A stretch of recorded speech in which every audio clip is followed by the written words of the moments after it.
few days ago, this gorgeous little chickie babe appeared from under our duck, a week or two before others had appeared in the same way.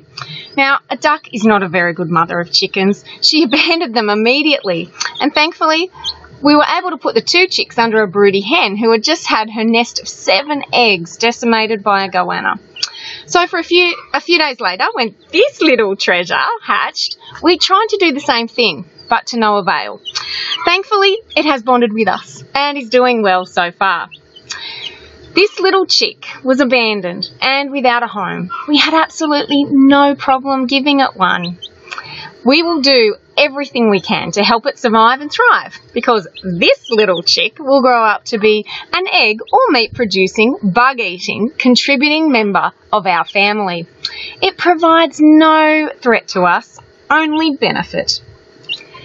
A couple of weeks ago, we were moving our goats just over my shoulder here to another enclosure, and one of our kelpies got into a tangle with a 5-foot king brown snake. Incredibly, the dog won. Jasper landed a fatal blow, but not before the king brown struck him on the ear. Now, we didn't realise that for about 15 minutes afterwards until he collapsed. With some first aid and TLC, Jasper survived and did a fine job of keeping our goats and family safe from the intruder. On our farm, we have fences and cages and gates to keep our chosen animals safe from unwanted intruders.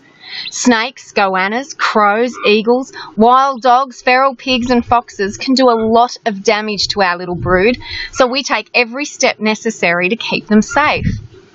The measures we take help to keep our animals in and harmful predators out. Now, our family lives in a small cottage with walls and doors and windows with locks to keep us all sheltered and safe. We have a pretty open house with lots of family and friends visiting, camping and hanging out with us on a regular basis. But do we let in every Tom, Dick and Harry?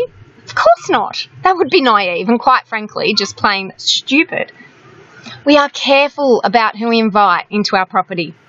We're careful about who we allow to have access to our children. That is sensible and reasonable. As a result of the present lack of rain, we also have to be careful about the volume of people we can have here right now. Our tanks are very, very low, and we live in a bushfire-prone zone. So before making decisions, we have to be considerate of our resources and our ability before accommodating others. I imagine you're the same. You are careful about who you invite into your home. You care for your pets and your family by providing shelter and boundaries to keep them in and safe, while excluding anyone or anything that presents the potential for harm. Do you open your fridge, your wallets, your home to everyone without discrimination? No, of course not. We all discriminate every day when it comes to our own personal property, pets and family. It should be no different with our country.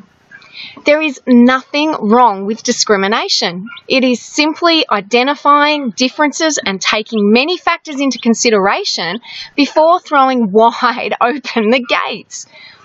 Our country already discriminates according to age, health and finances, and that's okay. Australia has limited resources. We have a lot of space, but that doesn't mean we can or should accommodate everyone who wants to come. I make no apology for advocating a strong vetting process when it comes to immigration.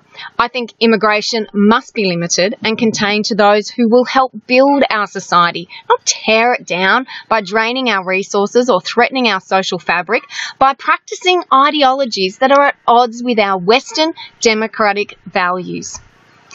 Should we help everyone in need? Well, we can try, but first we must look after our people, especially those who've already contributed so much to our society, such as the elderly, veterans and farmers.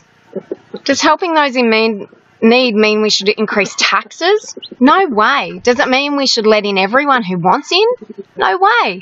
And we can help people in their own regions without inviting them into ours.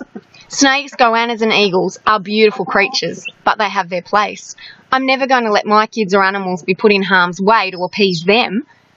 I love Australia and who we are as a nation, and I will do everything I can to protect our freedoms and ensure it remains a safe, prosperous and free country.